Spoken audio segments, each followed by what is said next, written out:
O Brasil é um país imenso. Tem Rio de Janeiro, São Paulo, tem Pernambuco, Minas Gerais e no Brasil também tem o Paraná, conhecida como a terra do pinhão e da gralha azul. O Paraná fica no sul do Brasil. É o estado onde alemães, italianos, ucranianos e poloneses tornaram-se brasileiros. No Paraná tem araucária, aves, indústrias e tem muitas histórias. Lá atrás, no século XIX, o Paraná foi palco do crescimento da indústria da erva mate. Esse crescimento exigiu dos produtores do mate rótulos cada vez mais distintos, o que impulsionou as artes gráficas no Paraná. E é no ramo das artes gráficas, dentro das oficinas, na cidade de Curitiba, que começa a nossa grande história. Centro Gráfico Paranaense. Fundado em 30 de abril de 1911 na cidade de Curitiba, o Centro Gráfico Paranaense é criado para defender os direitos dos trabalhadores do ramo gráfico. Trabalhadores que enfrentavam duras condições dentro das oficinas. Explorados com jornadas de até 16 horas diárias, submetidos a condições insalubres de trabalho e ainda sem direito à carteira de trabalho, sem direito a um sistema de previdência social ou indenização em caso de acidente ou invalidez. Essa era a dura vida dos trabalhadores do ramo gráfico. Para garantir alguma segurança aos trabalhadores, o Centro Gráfico Paranaense, em sua fundação, cria um caixa de socorro mútuo para poder amparar o trabalhador gráfico em caso de doença ou morte. Mas já em seus primeiros dias de fundação, mostra que era diferente das organizações que até então existiam. Ela tinha também outros objetivos: defender os trabalhadores. Após 5 dias de fundação, o Centro Gráfico Paranaense teve a sua primeira atuação. Naquela época, o 1º de maio ele não era remunerado. Os patrões descontavam o dia do trabalhador. E o interesse dos trabalhadores era que, mesmo que eles estivessem perdendo, o patrão descontasse o seu dia de trabalho para eles poderem ficar com a sua família. Mesmo com esse pedido dos trabalhadores, os patrões foram irredutíveis e não quiseram aceitar. Como eles não aceitaram, os trabalhadores, na hora do almoço, abandonaram o seu trabalho e foram todos para casa. No outro dia, os trabalhadores voltando para a sua empresa, havia um cartaz na porta de entrada dizendo que todos eles estavam demitidos. O sindicato colocou uma nota em todos os jornais pedindo a todos os trabalhadores gráficos que não aceitassem trabalho nesta empresa para forçar os patrões a recontratarem todos os funcionários que dela faziam parte. E foi isso que aconteceu e esses trabalhadores conseguiram uma vitória. A defesa do trabalhador e a busca pelo fortalecimento da nova entidade passa a ser uma realidade constante do novo sindicato. No dia 1º de maio de 1912, no Dia do Trabalhador, o Centro Gráfico Paranaense apresenta para a categoria e para todos os curitibanos o seu estandarte. Naquela época, era comum em datas festivas ou manifestações reivindicatórias os trabalhadores desfilarem pelas ruas de Curitiba com suas flâmulas. Os símbolos escolhidos para representar os trabalhadores gráficos são a pena e o componedor. Acredita-se que esse estandarte, presente até hoje, seja o único ainda existente no Brasil, ligado a uma organização sindical de operários. Muitas foram as lutas que os trabalhadores gráficos enfrentaram no começo do século, mas com a organização da classe, a primeira conquista chega em 1912. Os tipógrafos negociam com os proprietários de jornais uma jornada de trabalho de 8 horas diárias. A conquista representa para os trabalhadores o pagamento das horas trabalhadas a mais. Porém, algumas empresas não respeitam esse direito, e a união da classe se mostra fundamental para o avanço das conquistas da categoria. Em 1913, os gráficos entram em greve em solidariedade aos gráficos demitidos do jornal A República. Esses trabalhadores foram demitidos porque disseram não ao trabalho além da jornada normal que os patrões exigiam sem remuneração. A greve durou 3 dias e parou 2 jornais de grande circulação em Curitiba. A mobilização resultou na readmissão desses trabalhadores demitidos. Em 1917, os trabalhadores de Curitiba aderem à primeira greve geral do Brasil. E nesta luta, somam-se os trabalhadores gráficos, que reivindicam um aumento de salário não reajustado há mais de 10 anos. A categoria dos gráficos paranaenses reivindica também o direito de descanso remunerado, livre associação dos trabalhadores e direito à greve. A mobilização resultou na conquista de 20% de reajuste e o compromisso, por parte do poder público, de fiscalizar o trabalho de menores e mulheres. Naquela época, as mulheres recebiam salários menores pelo mesmo serviço que o homem na fábrica. Essa discriminação fazia com que as empresas explorassem mais o trabalho das mulheres. Para lucrar mais, as oficinas também se utilizavam da exploração do trabalho infantil nas atividades da fábrica. Passam-se os anos e os mesmos problemas permanecem sem solução dentro das oficinas. Em 1923, os trabalhadores gráficos de São Paulo realizam uma greve para exigir o cumprimento de seus direitos. Em 1923, havia uma exploração muito grande do trabalho infantil, como também do trabalho das mulheres. Havia uma jornada de trabalho que era elasticida muito além de 8 horas e o salário mínimo não existia salário profissional e o que se pagava para o trabalhador era ínfimo, era um valor muito baixo. Então, para resolver essa situação de precarização no trabalho, o Sindicato dos Gráficos de São Paulo juntou mais de 3 mil trabalhadores numa assembleia, onde se decidiu fazer uma greve, que durou mais de 58 dias. E dessa greve nasceu o Dia Nacional do Trabalhador Gráfico, que foi no 7 de fevereiro. Em 1930, Getúlio Vargas assume a presidência do Brasil. Em seu primeiro ano de governo, cria o Ministério do Trabalho e aprova no Congresso Nacional a lei que trata do sindicalismo unitário. Para cumprir o que previa a nova lei, os gráficos alteram sua denominação em 20 de agosto de 1931 de Centro Gráfico Paranaense para Sindicato dos Operários e Empregados Gráficos de Curitiba. Nesta época, o sindicato deixa de lado seu caráter de reivindicação e passa a exercer uma função mais associativa. Essa postura consolida na entidade a nova tendência sindical vigente no Brasil. Nas décadas de 30 e 40, o sindicato ele diminuiu as ações reivindicatórias, se mantendo mais com as ações sociais, mais com eventos, em função até da vigilância que o Estado detinha sobre os sindicatos. Esse foi um período em que o sindicato se dedicou mais à promoção de festa do Dia do Trabalhador, as festas do 7 de fevereiro, que era o Dia do Gráfico, até hoje, e ainda as festas de posse, quando havia as eleições do sindicato.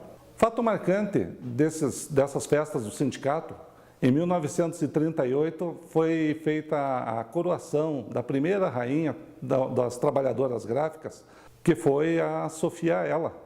Estamos em 1942.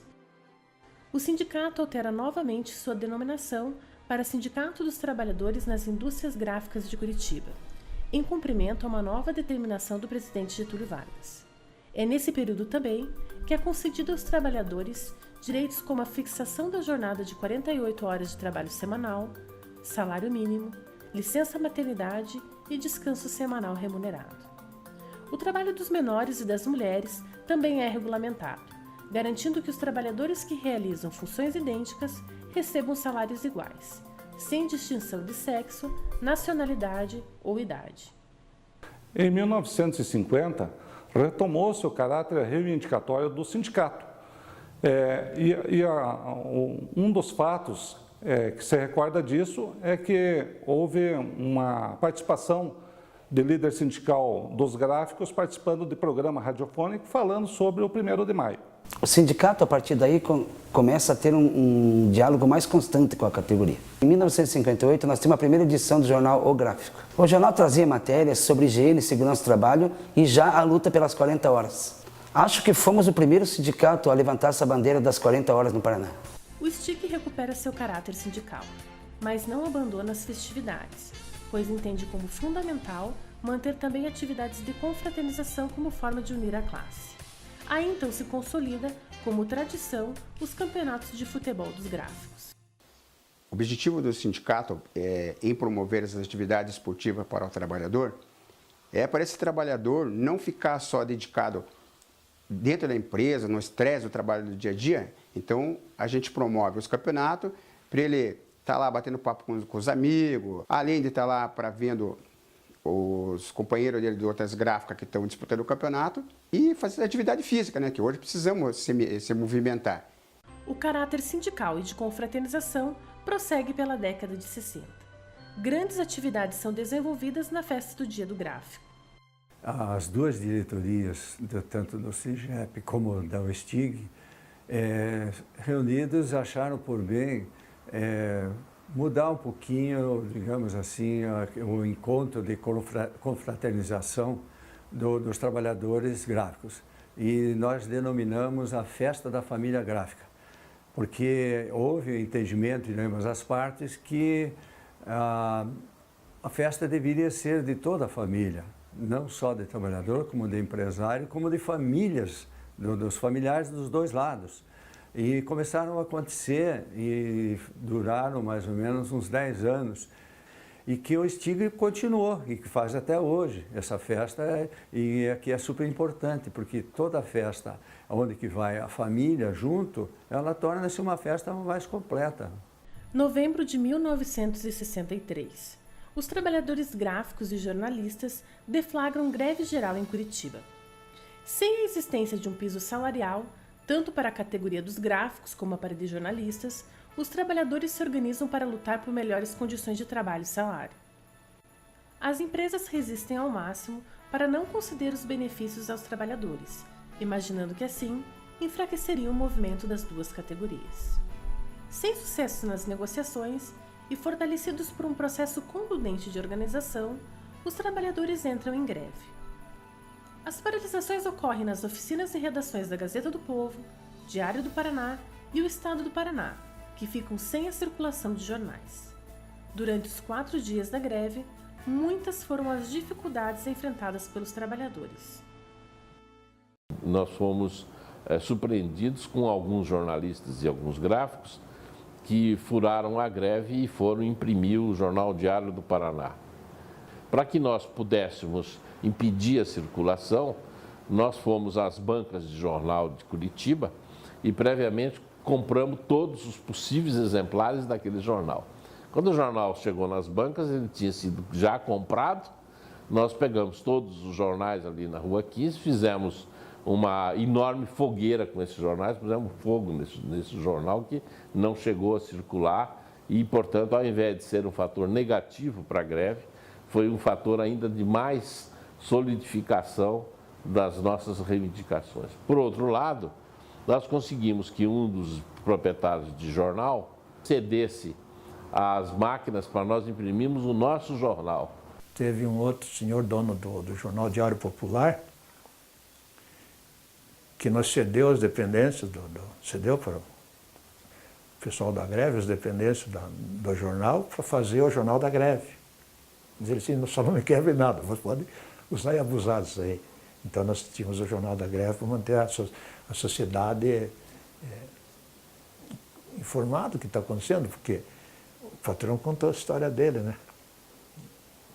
O movimento de 63, que reuniu gráficos e jornalistas em uma pauta unificada de reivindicação, garantiu aos trabalhadores grandes avanços e conquistas.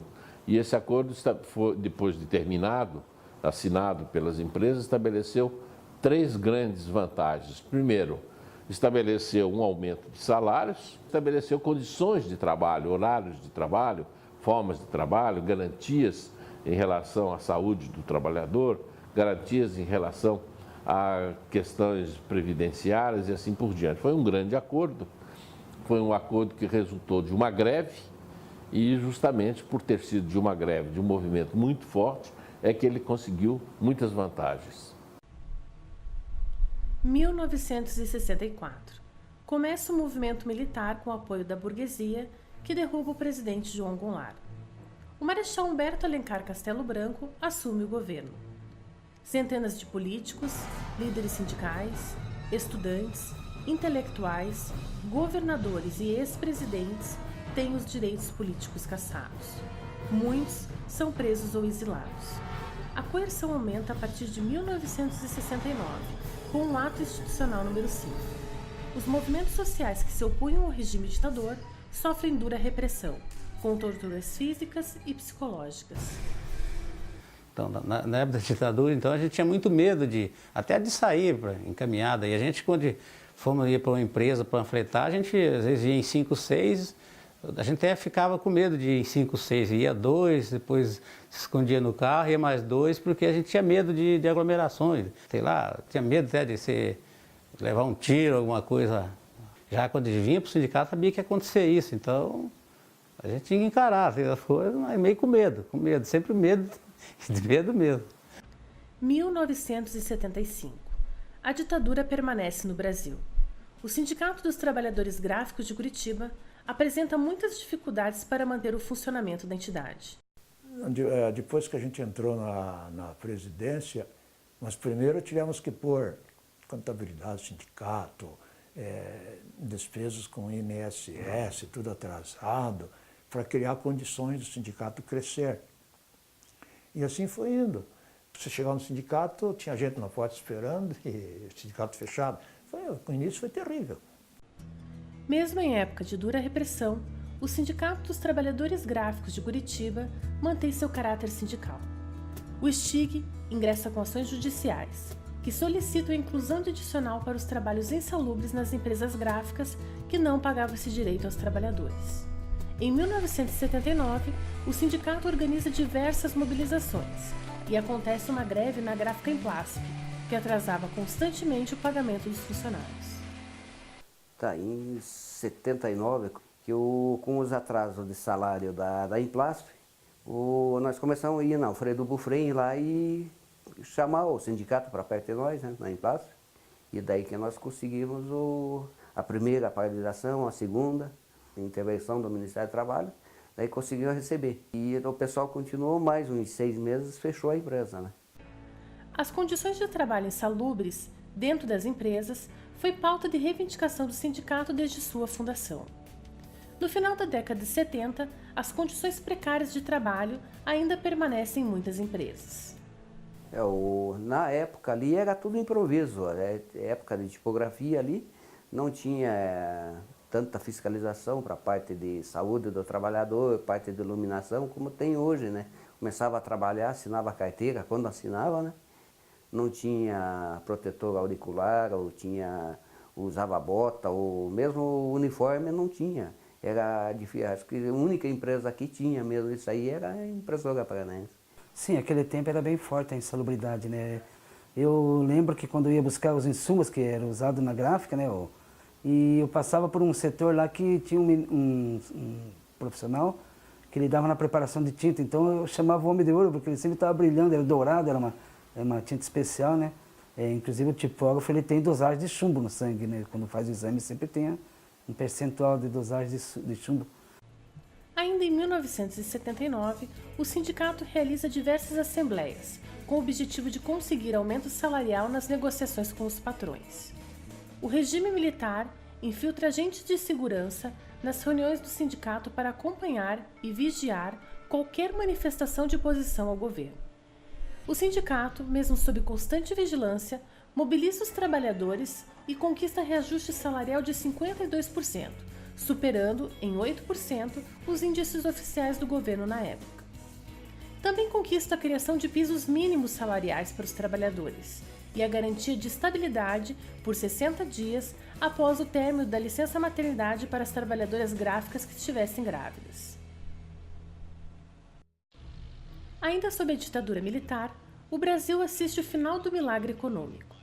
Com a crise mundial do petróleo, inflação e estagnação da economia, o país entra nos anos 80. No sindicato, esta década é marcada pela ampliação da atuação do Sindicato dos Trabalhadores Gráficos de Curitiba e pela solidificação do patrimônio da entidade. Os sindicatos eram muito perseguidos pelas instituições do Estado. Então, não havia uma sede, como tem hoje, uma sede própria, instituída, localizada. O presidente, então, que eu já citei, o Gilberto, a primeira atitude dele foi adquirir uma sede própria. conseguimos entrar num plano que havia na Caixa Econômica, em que conseguimos um empréstimo para a compra do imóvel. 2 de outubro de 1982. O Sindicato dos Trabalhadores Gráficos de Curitiba inaugura sua sede própria. Um sonho que se realiza após 70 anos de existência. Em grande festa, o sindicato homenageia todos os trabalhadores que ajudaram na construção da entidade. Quando da inauguração da nossa sede, teve uma grande festa, que foram convidadas várias autoridades, alguns trabalhadores foram homenageados, foi feito um grande coquetel, inclusive com espetinhos, também foi assado, e o pessoal ficou a tarde toda. Na busca constante de benefícios para os trabalhadores, o sindicato também constrói uma sede recreativa, que busca promover a confraternização e o lazer dos filiados. Na verdade, a gente sentiu uma dificuldade muito grande de aglutinar, de trazer o pessoal. A gente então cria um espaço, tanto para lazer, o que une realmente o gráfico é o futebol. Então, basicamente, essa entidade, a entidade procurou estabelecer um local onde você puder confraternizar com a categoria. A sede do Pieri, ali era quando o prefeito, através do prefeito Maurício Frutti, né, da época, ali era um brejo fundo ali daí a gente começou, a gente não tem o número, mas acho que foi mais de 500 caminhões de terra ali, que era um buraco profundo, né? E a gente teve que aterrar tudo aquilo ali para formar hoje o que tem lá hoje. Com o crescimento estrutural da entidade e o final da ditadura em 1984, o Sindicato dos Trabalhadores nas Indústrias Gráficas de Curitiba passa a representar todos os trabalhadores gráficos do estado do Paraná, com exceção de algumas cidades que já possuíam essa representação. A entidade passa a se chamar Sindicato dos Trabalhadores nas Indústrias Gráficas do estado do Paraná. Na década de 80, houve um crescimento nas ações do sindicato. E uma das ações que se tornaram marcante foi o fato do sindicato ter conseguido equiparar o salário dos policiais militares ao dos trabalhadores de casa de obra normal, sendo que os policiais ganhavam até 50% menos, ou a metade, do que se ganhava um gráfico em outras empresas gráficas. Uma das vitórias do sindicato desse período foi o aumento conquistado junto ao sindicato patronal, da ordem de 90%, através de uma greve que foi elaborada pelo Sindicato dos Gráficos, junto com os jornalistas, nas empresas Estado do Paraná e Tribuna do Paraná. Mesmo com todas essas lutas, o sindicato não deixou as atividades sociais e continuou organizando as comemorações, todas como eram feitas no período em que não se tinha a possibilidade de atuar junto ao trabalhador por força da vigilância do Estado. 1992. O Brasil enfrenta uma crise política e econômica. Várias denúncias de corrupção surgem contra o presidente da República, Fernando Collor de Mello. Brasileiras e brasileiros mobilizados saem às ruas exigindo o impeachment do então presidente. Esta época também é marcada pela era da informatização no país. Para melhor atender seus filiados, o STIC-PR adquire seu primeiro computador e realiza diversas melhorias nos serviços oferecidos pela entidade. Preocupados até com o lazer do trabalhador, construímos o albergue José Bissoni, ao qual foi dado o nome para ele, no balneário de Santa Etienne. São quartos que foram feitos com a cozinha coletiva, banheiro também coletivo. Adquirido o terreno, achávamos que estava muito acanhado o prédio, a casa em si, porque problemas até de goteiras dentro e tudo mais. Resolvemos, vamos demolir e construir um prédio novo. No final da década de 90, foi feito reformas na sede recreativa, o bar foi reformado, foi construído o salão de jogos, a nova portaria, e o chafariz, o jardim e o playground para as crianças. No começo, a nossa cancha ela tinha só uma corda em volta dela. Aí que foi a primeira obra, foi fazer o alambrado e mais uma arquibancada, que tinha uma arquibancada para o torcedor. E também foi colocado, né, na época ainda que foi mudado lá, foi colocado iluminação para o pessoal poder brincar sexta-feira de noite, ter alguma brincadeira, né? A gente começou fazendo as atividades aí sexta-feira, para trazer mais o trabalhador, para ele conhecer, né? Começamos mantendo um time da diretoria para estar lá sexta-feira, brincando enquanto o pessoal. Hoje, se você for ver lá, é uma outra realidade. O final de semana lá sempre é lotado agora. Essas sedes foram investidas para o crescimento social do trabalhador. Então, eles têm um local onde tem apoiamento jurídico, onde fazem homologações, eles jogam o seu futebol, eles tomam seu banho de praia, sabe? Eles podem programar suas férias, eles fazem seus cursos de informática. Então, realmente, esse investimento não é uma questão capital, ela é uma questão social necessária. O ser humano precisa dessas atividades laterais, sem o que o seu ambiente de trabalho torna-se muito opressor. Estamos em 2002. Muitas melhorias foram efetivadas nesses 91 anos de existência. Mas um problema que se renova e modifica-se a cada dia permanece: condições de trabalho. Deste modo, os anos 2000 são marcados por reivindicações e ações diretas do sindicato para efetivar e estabelecer condições de trabalhos mais dignas. Em 2002, o Sindicato dos Trabalhadores nas Indústrias Gráficas do Estado do Paraná entrega ao prefeito de Curitiba reivindicações específicas dos trabalhadores gráficos, exigindo melhorias nas condições de trabalho da categoria.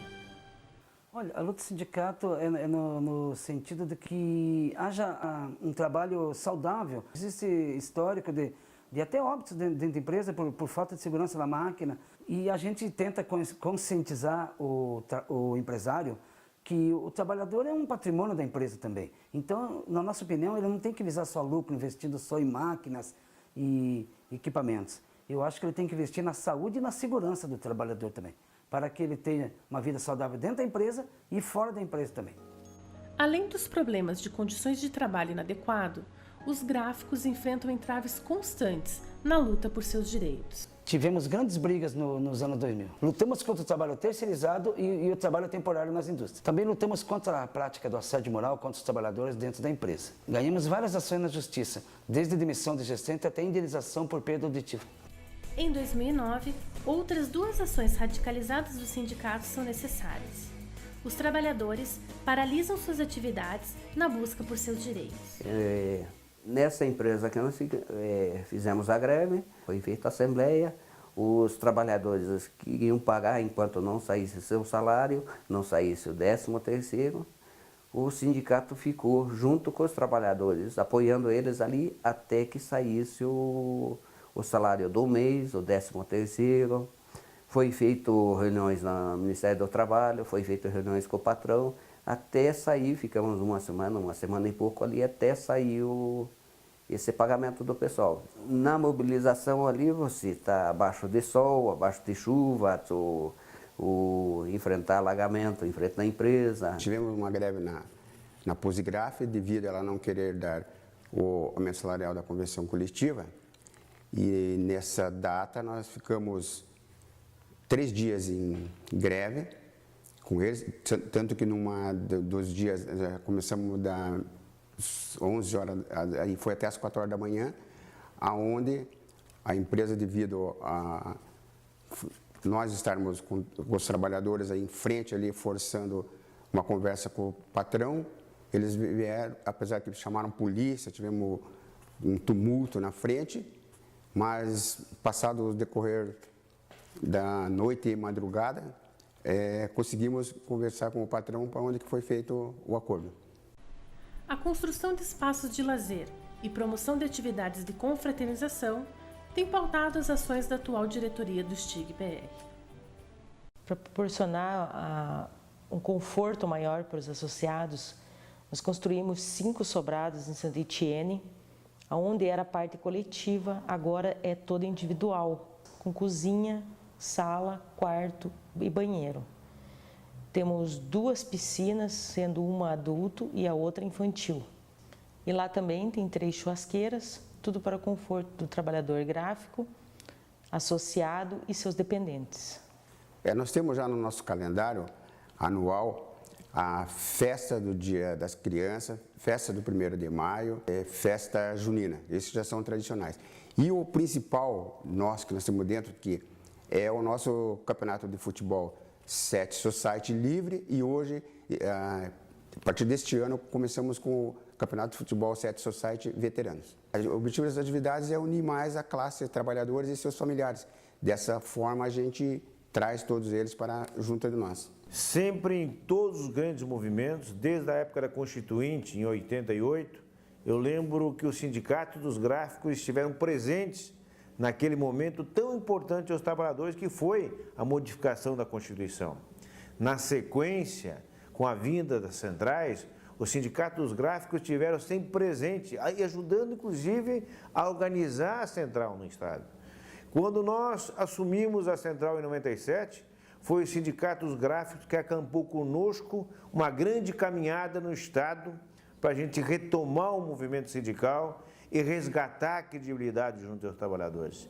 O Sindicato dos Gráficos, ele é um marco histórico para os trabalhadores paranaenses e que nós gostaríamos muito de parabenizar não só a sua diretoria, mas principalmente os trabalhadores gráficos pela demonstração de luta e organização que tem junto ao seu sindicato.